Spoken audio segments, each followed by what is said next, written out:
নমস্কাৰ সকলোকে শুভ সন্ধিয়া জনালোঁ। আৰু মোৰ এফালে হাতত এইটো বেগ ডেইলি এটা বেগ থাকে। এতিয়া দোকানলৈ বুলি আহি আছোঁ হাতত বেগ লৈ, আৰু এই বেগটোত আছে ৰঙালাও আগ কেইটামান ঘৰত আছিলে, সেইকেইটা লৈ আহিছোঁ। আৰু ৰাতি প্ৰায় ভাত খোৱা হয়, 10টা বাজি পাৰ হৈ যায়, কেতিয়াবা 10:30, 11টা।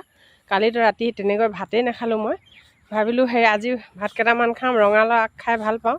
ভাবিলোঁ বাৰীত কেইটামান ৰঙালাও আগ আছে, লৈ যাওঁ। সেই লৈ আহিলোঁ। এতিয়া নেযাওঁ বুলি ভাবিছিলোঁ, আজি মানুহজনে আকৌ এতিয়া মাতি আছে নহয় আহিব লাগে বুলি, সেই বুলি কাৰণে এতিয়া আহি আছোঁ লাহে লাহে, যিহে নেকি সন্ধিয়া হৈ আহি আছে। আৰু সন্ধিয়া নহওঁতে মানে ধুমাধুম এইডোখৰ পাৰ হৈ লওঁ বুলি ভাবিছোঁ। আহি আছোঁ আৰু আমাৰ ৰাস্তাটো জানিছে নহয়, দেখাই থাকোঁ বোকা। আৰু এদিন ৰ'দ দিলে কিন্তু শুকাই যায় পানীখিনি। আৰু শিল দি থৈছোঁ, তথাপিও মানে দ হৈ থাকে কোমল হ'লে বৰষুণ দিলে। আৰু এই বোকা ৰাস্তা স্কুটিও আনিব নোৱাৰোঁ, সেই খোজকাঢ়িয়ে অহা যোৱা কৰোঁ আৰু বাৰিষা দিনটো দোকানৰ পৰা ঘৰলৈ, দোকানৰ পৰা ঘৰলৈ।